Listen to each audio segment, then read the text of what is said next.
આમ તો ઘણા વર્ષોથી કહીએ તો હું કોઈ દિવસ માઇકમાં કે સ્ટેજ ઉપર બોલી નથી, કારણ કે કામ જ એવું આવેલું છે મારે. પણ એવું નથી હોતું કે આપણે ના કર્યું હોય એ ના ફાવે.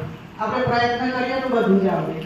કારણ કે મારી ભરતી શિક્ષક તરીકે થઈ હતી એટલે 2007માં એટલે લગભગ એમની તો નોકરીના વર્ષો ઘણા બધા છે, પણ હું એ વખત આવ્યો એટલે અમારા સ્ટાફની અંદર હંસાબેન શંકરભાઈ સાહેબ આચાર્ય